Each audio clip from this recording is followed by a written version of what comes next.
I'm here today at the Fifth International Vatican Conference with a man who I think we can all say doesn't need an introduction anymore, Dr. Anthony Fauci. Welcome. Thank you for being with us today. Dr. Fauci, I know you, like so many of us, go to a number of scientific and medical conferences, and they usually tend to be fairly narrowly focused. This conference is really different. What do you think is the value of having this kind of broad-based conference? Well, I think it's of extraordinary value for the simple reason of just what you said, Max, that very often the meetings that we go to are so narrowly focused that you sometimes don't get the big picture of what it's all about, how this impacts people's lives, how this impacts the planet that we live on.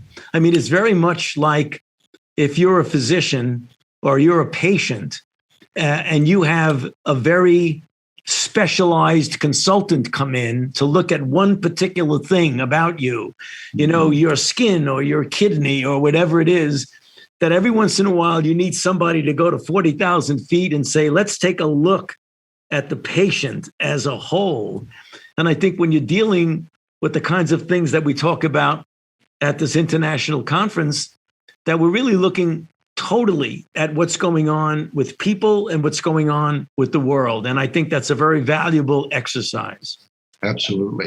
So, Dr. Fauci, people have said that this pandemic is a war on COVID-19. If that's the case, how do we know what victory will look like, and when will we know it? Well, that's a very good question. And you're right, it is a war, and the common enemy is the virus. And we all have to be fighting against the virus and certainly not fighting with each other. We will know victory when we have the level of infection either eliminated or at such a low level that it doesn't seriously impact our individual lives or the function in society. When you have a microbe, a pathogen, there are three things that you could do with it. You can eradicate it, which is very difficult. We've only eradicated one human infection, that's smallpox. You could eliminate it, which means for a particular country or region, you don't have any problem with it. For example, polio in many of the developed nations, or measles in many of the developed nations, or you can control it to such a low level it doesn't have a major impact, because right now it's dramatically impacting the entire planet. It's entirely countries, regions, and individual lives.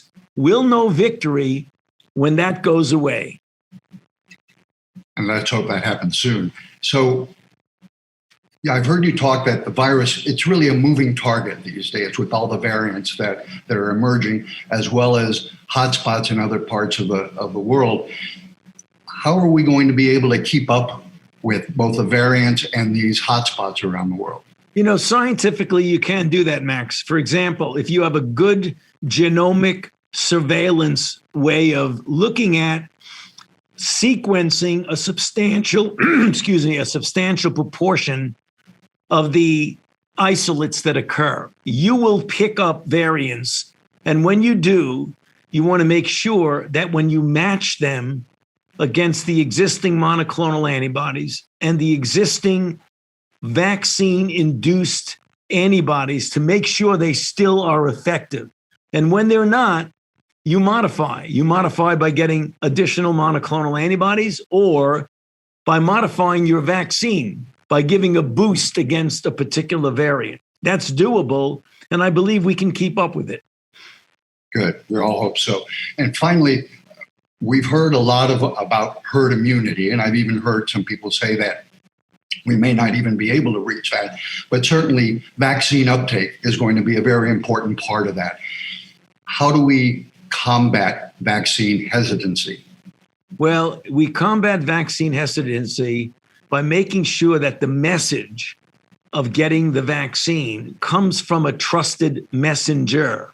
You've got to match the message with the messenger. And when you're trying to get to people who are not necessarily connected to all the things that you and I are connected with, maybe getting a clergy, a sports figure, an entertainment figure, someone they trust to convince them to do what's right for themselves, their family, and their community.